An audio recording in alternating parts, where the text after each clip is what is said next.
Hello, Mark. I'm Claire, and my Chinese name is Gao Jiawei. I'm a freshman, and my student number is 51. The title is Texting is Killing Language, JK, and the speaker is John McWhorter. We always hear that texting is a scourge. The idea is that texting spells the decline and fall of any kind of serious literacy, or at least writing ability, among young people in the United States, and now the whole world today. The fact of the matter is that it just isn't true, and it's easy to think that it is true. But in order to see it another way, in order to see that actually texting is a miraculous thing, not just energetic, but a miraculous thing, a kind of emergent complexity that we're seeing happening right now, we have to pull the camera back for a bit and look at what language really is. In which case, one thing that we see is that texting is not writing at all. What do I mean by that? Basically, if we think about language, language has existed for perhaps 150,000 years, at least 80,000 years, and what is aroused as is speech. People talked, that's what we are probably genetically specified for. That's how we use language most. Writing is a something that came along much later, and as we saw in the last talk, there's a little bit of controversy as to exactly when that happened. But according to traditional estimates, if humanity had existed for 24 hours, then writing only came along at about 11:07 p.m. That's how much of a literary thing writing is. So first there's speech, and then writing comes along as a kind of artifice. Now, don't get me wrong, writing has certain advantages. When you're right, when you write, because it's a conscious process, because you can look backwards, you can do things with language that are much less likely if you're just talking. For example, imagine a passage from Edward Gibbon's The Decline and Fall of the Roman Empire. The whole engagement lasted above 12 hours till the gradual retreat of the Persians was changed into a disordered flight, of which the shameful example was given by the principal leaders and the Serenus himself. That's beautiful, but let's face it, nobody talks that way, or at least they shouldn't if they're interested in reproducing. That laughter is not the way any human being speaks casually. Casual speech is something quite different. Linguists have actually shown that when we're speaking casually in an unmonitored way, we tend to speak in word packets of many 7 to 10 words. You'll notice this if you ever have occasion to record yourself or a group of people talking. That's what speech is like. Speech is much looser, is much more telegraphic, is much less reflective, very different from writing. So we naturally tend to think, because we see language written so often, that that's what language is. But actually, what language is speech. There are two things. Now, of course, as history has gone by, it's been natural for there to be a certain amount of bleed between speech and writing.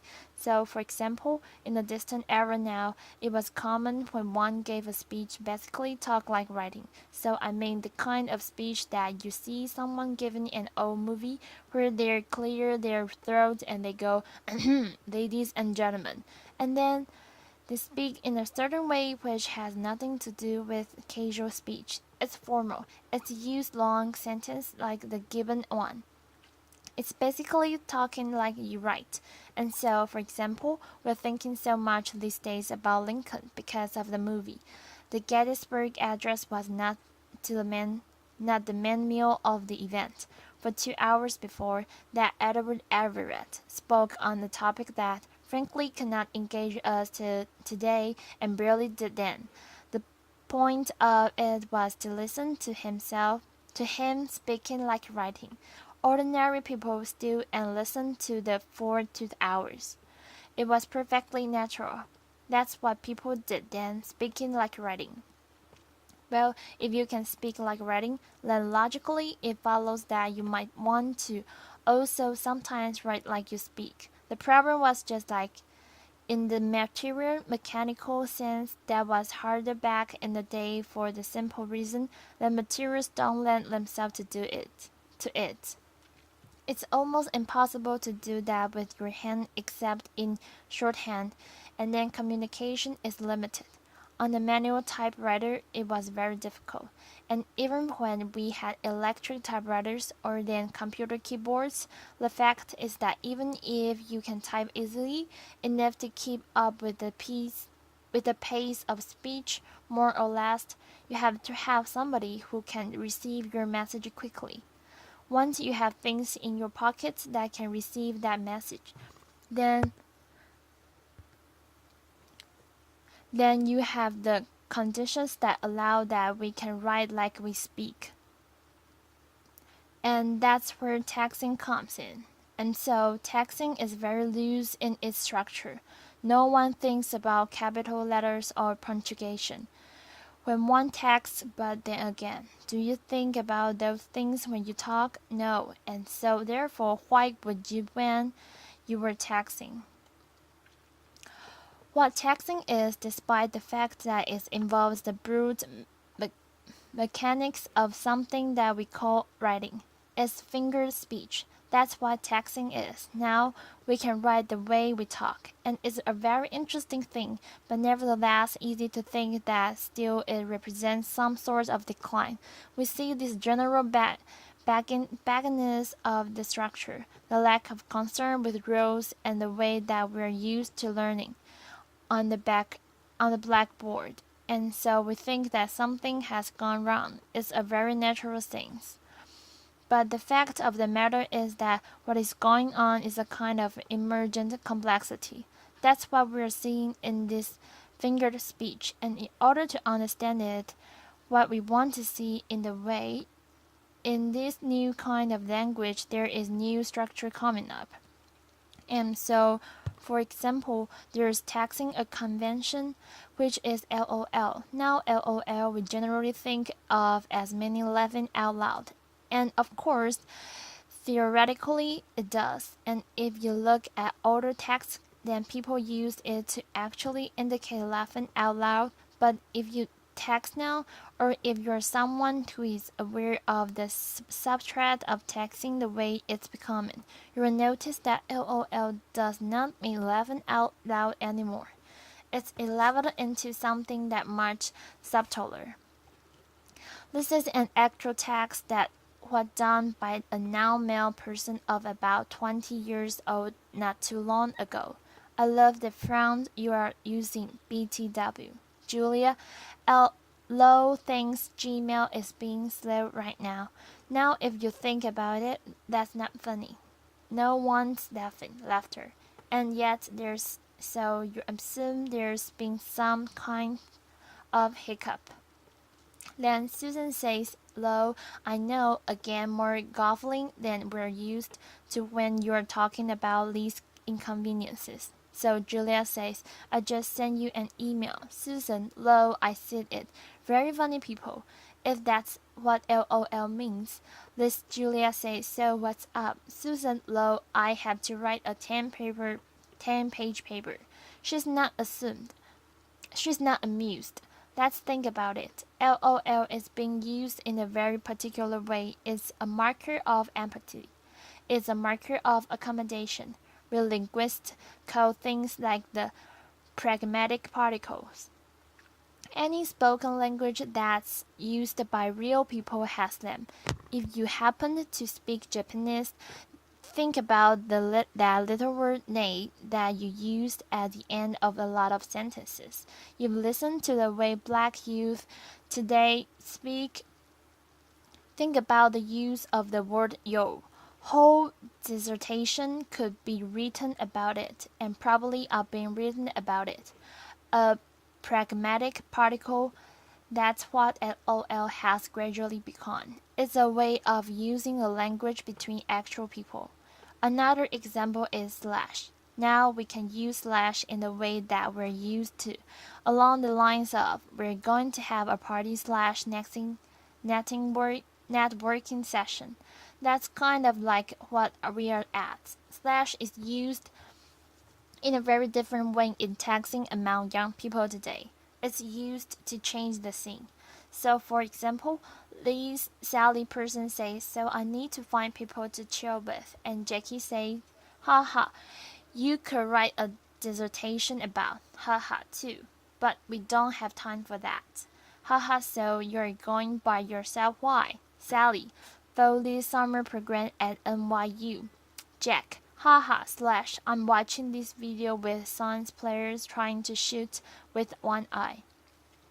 The slash is interesting. I don't really even know what Jack is talking about after that, but you notice that he's changing the topic. Now that seems kind of mundane, but think about how in real life, if we're having a conversation and we want to change the topic, there are ways of doing it gracefully. You don't just zip right into it. You will pat your sides and look wistfully off into the distance, or you will say something like, makes you think, when you really didn't, but what you're really trying to do is change the topic. You can't do that while you're texting, and so ways are developing of doing it within this medium. All spoken language have what a linguist calls a new information marker, or two or three. Texting has developed one form from this slash. So we have a whole battery of new construction that are developing, and yet it's easy to think, well, something is still wrong. There's a lack of structure of some sort. It's not as sophisticated as a language of the Wall Street Journal. Well, the fact of the matter is, look at this person in 1956, and this is when texting doesn't exist. I Love Lucy is still on the air. Many Many do not know the alphabet or multiplication table, cannot write grammatically. We have heard that sort of thing before, not just in 1956, 1917. Connected school teacher, 1917. This is the time when we all assume that everything somehow in terms of writing was perfect because the people on Down Abbey are articulate or something like that. So from every college in the country goes up the cry, our freshmen can spell, can punctuate, and so on. You can go even further back than this. Is the president of Harvard. It's 1871. There's no electricity. People have three names. Bad spelling, incorrectness, as well as inelegance of expression in writing. And he's talking about people who are otherwise well prepared for college studies. You can go even further back, 1841. Some long lost superintendent of schools is upset because of what he has for a long time noted with regret the almost entire neglect of the original blah blah blah. Or you can go all the way back to 63 AD, laughter, and there's this poor man who doesn't like the way people are speaking Latin. As it happens, he was writing about what had become French, and so there are always laughter, applause. There are always people worrying about these things, and the plan somehow seems to keep spinning. And so, the way I'm thinking of texting these days is that what we are seeing is a whole new way of writing that young people are developing, which they're using alongside their ordinary writing skills, and that means that they're able to do two things. Increasing evidence is that being bilingual is cognitively beneficial. That's also true of being biodialectal. That's certain true of being biodialectal in terms of your writing. And so texting actually is evidence of a balancing act that young people are using today. Not consciously, of course, but it's an expansion of their linguistic repertoire. It's very simple. If somebody from 1973 looked at what was on a dormitory message board in 1993, the slang would have changed a little bit since the era of love story. But they will understand what was on that message board. Take that person from 1993, not that long ago. This is Bill and Ted's excellent adventure. Those people, Take those people and they read a very typical text written by a 20-year-old today. Often they would have no idea what half of it meant because a whole new language has developed among our young people doing something as mundane and as what it looks like to us when they're batting around on their little devices. So, in closing, if I could go into the future, if I could go into 2033, the first thing I would ask is whether David Simon had done a squeal to the weird.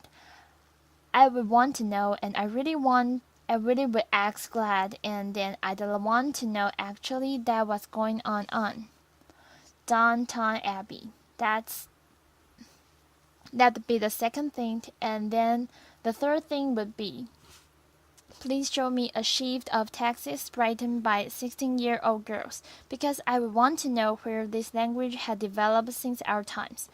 And ideally, I would then send them back to you and me now so we could examine this linguistic miracle happening right under our noses. Thank you very much. Applause. Thank you. Applause.